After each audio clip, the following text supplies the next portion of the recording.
Le docteur Faust, quinquagénaire grisonnant, regardait son visiteur d'un air pensif. Méphistophélès était assis fort à l'aise en un grand fauteuil à oreilles, dont le cuir, avec une odeur nauséabonde, brûlait lentement au contact de sa personne. Le diable tapotait les accoudoirs, d'une main griffue qui laissait des traces de fer chaud. Il affectait d'attendre non sans impatience la décision de l'alchimiste et de promener sur l'entourage des regards indifférents. L'ombre s'amassait dans le laboratoire, la pluie cinglait le vitrail de l'ogive, on entendait parmi les cornues pétiller les braises du fourneau qui projetaient une lueur rouge. Des gouttes d'eau tombaient parfois de la voûte humide, et lorsque l'une d'elles touchait le démon, une vapeur et un grésillement l'annonçaient. « Docteur, dit Méphistophélès, décidez-vous.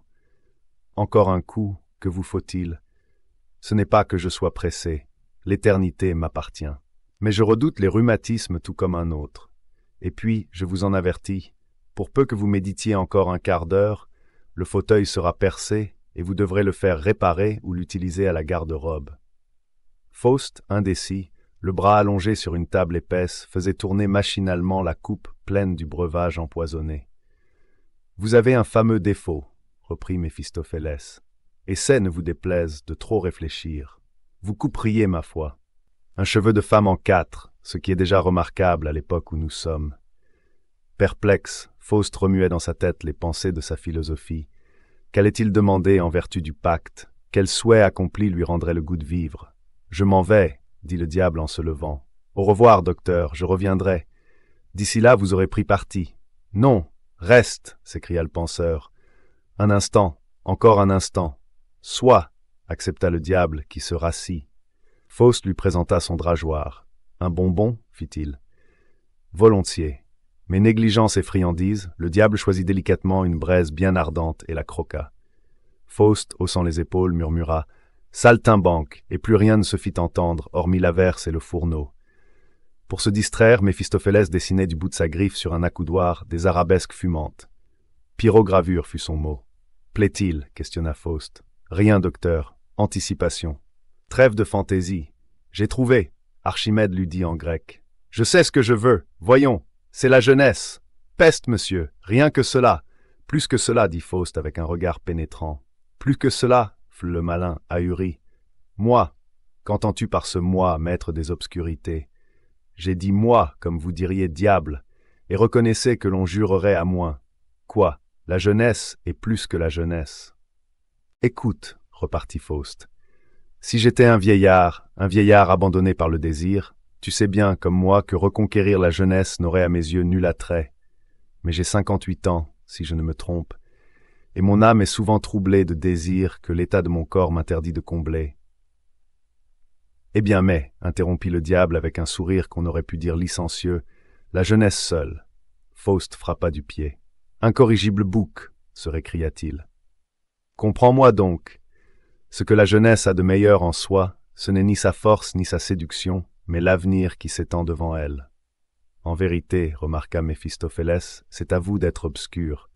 Je connais une sorcière qui peut vous rendre vos 20 ans. Y consentez-vous? Cela fait que manquera-t-il à votre bonheur? La conscience d'être jeune, le sentiment de l'avenir. Va, je me souviens, j'étais beau, mes membres étaient puissants, mon cerveau contenait un monde. Vie et bonheur ne faisaient qu'un. Mais écoute bien, je ne m'en rendais pas compte. Les jeunes hommes ne savent pas. La joie de leur printemps, ils ne la connaissent, ô mon hôte, qu'à l'heure où tombe la première neige de leur hiver. Et c'est aujourd'hui seulement que resplendit dans ma vieille mémoire toute la grâce de mon passé.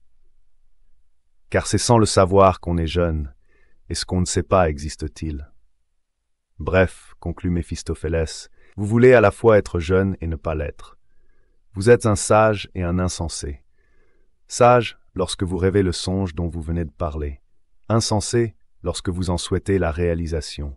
Ah, monsieur, enfermez votre âme pleine d'expérience dans la chair éblouissante d'un corps juvénile. Faire tout ensemble que jeunesse sache et que vieillesse puisse. Quel admirable monstre seriez-vous dans la création.